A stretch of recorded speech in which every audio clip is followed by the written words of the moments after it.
I'm gonna go ahead and bring in our next guest. There are some good comments that I want to bring up here at some point, but I want to bring in our next guest because we're running a little bit behind. So here we go. This is Carnivore Scott. Carnivore Scott. Scott, how are you? How you doing, Scott? Hey, how we all doing? Everybody good? Doing Yeah, good. Good. All right. Good is good. So here we go. I got on the scrolling here for his channel. It's at Carnivore Scott. So make sure you check out his channel. So Scott, why don't you tell us a little bit about your channel and then tell us just about your experiences so far with the carnivore diet.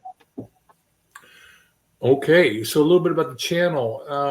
I've been up for about 86 days, 87 days. I don't really keep a lot of the numbers in my mind, but less than 90 days.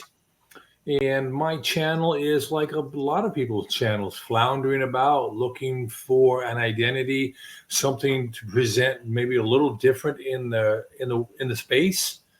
When you come up against, and I heard people talking, when you come up against intentional carnivore, Shaun White, you come up against the Dr. Berries, the dawn of what we do here, I don't know if you should kiss his ring if he talks to you or something like that. But, when you come up against a giant, so you're looking for a space. Well, my channel tends to be one where I do a lot of lives.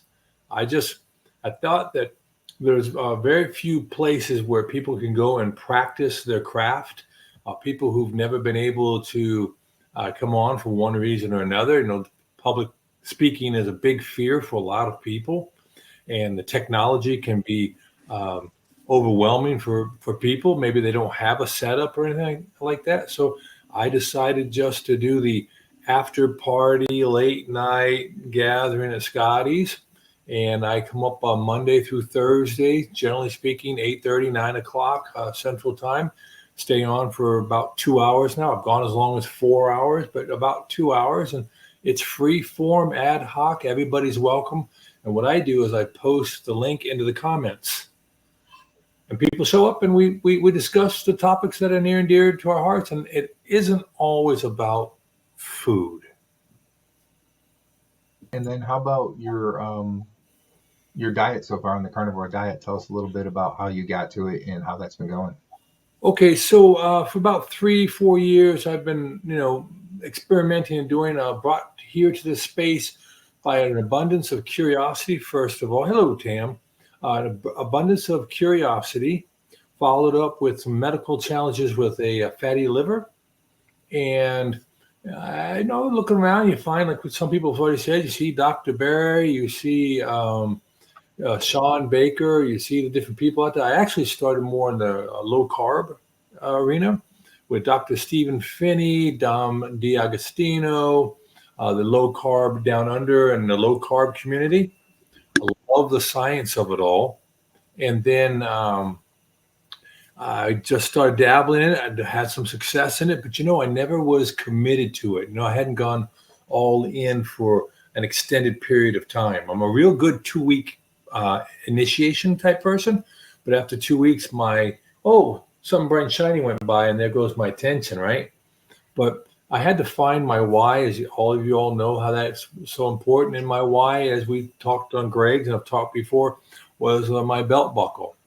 It wasn't my beautiful wife of 32 years, I'm ashamed to say. It wasn't my 7 grandchildren.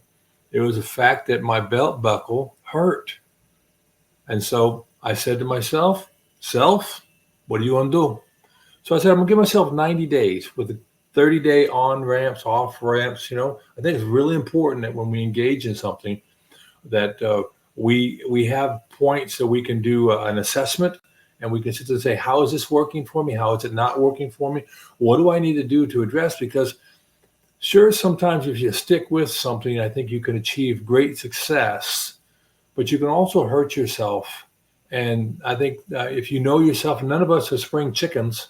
There's only a few that are really young people. So we should know some of our frailties, some of the things we're susceptible to, and predicated on that, we can say, hey, let's go ahead and build in some warning signs, like YouTube. If you get so caught up in YouTube that you're neglecting your children, your wife, you can get just as addicted to this social aspect as you can to anything else.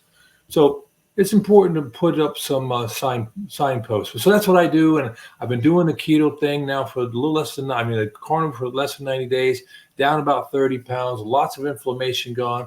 I'm really big on non-scale victories, and I would say that I have a lot more confidence in how and where I move my body in the space that I exist in. Key point be ladders. I don't know if many of you go up and down many ladders. I try to avoid them. Most of them aren't rated for my weight. But I found myself being very timid and only going one rung at a time. And now I'm going down every other one. I don't worry about it. I'm carrying things like sheets of 4x8 plywood up and down, all the things you need to do. I'm less concerned.